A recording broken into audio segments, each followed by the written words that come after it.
এটা হলো Honda Hornet 2.0। অনেকেই হয়তো আমার কাছে বাইক কিনতে চান বা বাইক কিনতে আসেন, ঠিক আছে? বা অনেকে জিজ্ঞেস করেন যে ভাই আপনি বাইক সেল দেন বা আপনার হাতে কোনো বাইক আছে কি না, এরকম খোঁজ লাগান। তো ঠিক তাদের উদ্দেশ্য করে আজকে আমার এই বাইকটা আমি আপনার সামনে নিয়ে আসলাম।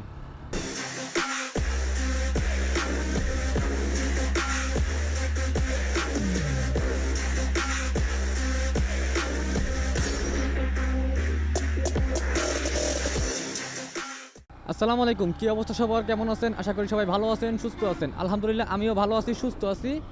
তো আপনারা হয়তো আমাকে আজকে দেখতেছেন একটা নতুন বাইকে। এটা বাইকটা হয়তো আপনারা মিটার দেখে সবাই বুঝে গেছেন যে আসলে কোন বাইকে। তারপরও আমি আপনাদের খাতিলে বলতেছি ভাই, এটা হলো হুন্ডা হর্নেট 2.0, ঠিক আছে? এখন বিষয় হলো যে আমি এই বাইকে কেন, বা এই বাইকটার উপরে আমি কেন, কারণটা কি? আমি কি আজকে সেকেন্ড হ্যান্ড কোনো বাইক কিনতেছি কারোর জন্য? না ভাই, বিষয়টা ওরকম কিছু না।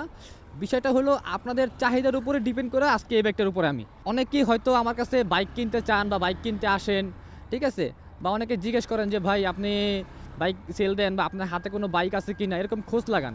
তো ঠিক তাদের উদ্দেশ্য করে আজকে আমার এই বাইকটা আমি আপনার সামনে নিয়ে আসলাম। কারণ যেহেতু আমি সেকেন্ড হ্যান্ড বাইক কিনে দিই, সেক্ষেত্রে আপনাদের অনেকের চাহিদা থাকে বাইকের প্রতি। অনেকে এমন আছে ভাই, জিজ্ঞেস করেন যে ভাই আপনার শোরুমটা কোথায়? ভাই আমার কোনো শোরুম নাই, আমার কোনো কিছু নাই, আমি জাস্ট আপনাদের কন্ডিশনটা দেখে বাইকটা কিনে দিই। এটাই হলো আমার মূল কাজ, ঠিক আছে? এখন যাই হোক, এখন বিষয়টা হলো যে আপনার এই বাইকটা নেওয়ার কারণ হলো আমার কালেকশন বা আমার হাতে একটা ভালো একটা বাইক আসছে। অনেকে আমাকে প্রশ্ন করেন না যে ভাই আপনার হাতে কোনো বাইক নেই ভালো কোনো? সো তাদের উদ্দেশ্যে আজকে এই ভিডিওটা করা, ঠিক আছে? আমার হাতে এই বাইকটা আছে। সো বাইকটা ভালো বিজয় আমি হাতে নিচ্ছি এবং আমি আপনাদের জন্য দেখাইতেছি, যদি কারো ভালো লাগে এই বাইকটা নিতে পারেন। যদি এই বাইকটার ব্যাপারে আমি আপনাদের ডিটেলসে বলতে যাই তাহলে বেশি কিছু বলবো না, অল্প কিছুই বলবো। সেটা হলো আপনার এটা 24 একটা মডেল, আর গাড়িটা আপনার এখন পর্যন্ত চলছে 6000+, ঠিক আছে? আমি আপনাদের মিটার দেখাই দেবো এখনই। 6383 কিলোমিটার গাড়িটা রানিং চলছে, বুঝতে পারছেন? সো গাড়িটার মালিকানা নিয়ে কোনো ঝামেলা নাই, সেটা আপনারা 100% নিশ্চিত থাকেন, যেহেতু এখানে আমি আসি। সো আশা করি ঝামেলা হবে না। আমি আপনাদের যত কটা গাড়ি কিনে দিচ্ছি, মালিকানা নিয়ে কোনো ঝামেলা আপনারা এখন পর্যন্ত কেউ পড়েন নাই। সো ওই দিক থেকে বলতে পারি শিওর করে, 188 সিসি একটা গাড়ি ভাই, বুঝতে পারছেন? মানে হেভি ইঞ্জিন, মানে ইঞ্জিনের পাওয়ারটা ভাই জোস, এটা টর্কও বেশি। সব কিছু মিলে মনে করেন একদম ফুল কমফোর্টে থাকবেন একদম।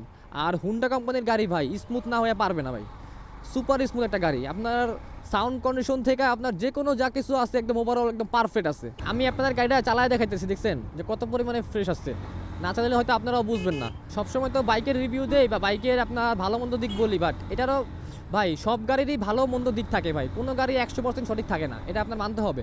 তবে যারা সেকেন্ড হ্যান্ড গাড়ি একটা ভালো কন্ডিশন নিতে চান, নতুন মডেলের গাড়ি মানে শোরুম থেকে নেওয়া আর এই গাড়িটা নেওয়া সেম কন্ডিশনে হবে। সো যদি আপনারা কেউ এই বাইকটা কিনতে চান তাহলে অবশ্যই মনে করেন আমার সাথে যোগাযোগ করবেন। আমার নাম্বার তো এই ভিডিওর নিচে আছে, বা আমাকে অথবা মেসেজ করতে পারেন আমার ফেসবুক পেজে, হোয়াটসঅ্যাপ নাম্বার দেওয়াই থাকবে। এই বাইকটা কিনতে হলে আপনার অবশ্যই ঢাকার ভিতরে লোকেশনে আসতে হবে। আর ভাই আমি যেহেতু এই বাইকটা নিয়ে এখন ঘোরাফেরা করি, কারণ আমি ভাই আপনাদের এক্স্যাক্টলি লোকেশনটা বলতে পারলাম না, কারণ আমি এই বাইকটা নিয়ে দেখা গেলো আমি এক এক বাইক কিনতে এক এক জায়গায় যাই, সেক্ষেত্রে আমি আপনাদের এক জায়গায় বলবো, আমি সে জায়গায় থাকতে পারবো না। সো আপনারা আসার আগে ফোন দিয়ে অবশ্যই আসবেন, তাহলে হয়তো আমার জন্য ভালো হবে। এটা আপনার 45+ মাইলেজ দেয়, কেউ 48ও পাইছে, কেউ 45ও পাইছে, ঠিক আছে? এখন সম্পূর্ণ ডিপেন্ড করবে রাইডারের উপরে। আমি জানি যে আপনারা এই ভিডিওটা দেখার পরে আমাকে অনেকে এটার প্রাইস সম্পর্কে জানতে চাইবেন। যদি এই বাইকটার প্রাইস সম্পর্কে জানতে চান অবশ্যই আমাকে ইনবক্স করবেন, আমি ইনবক্সে বলে দিব।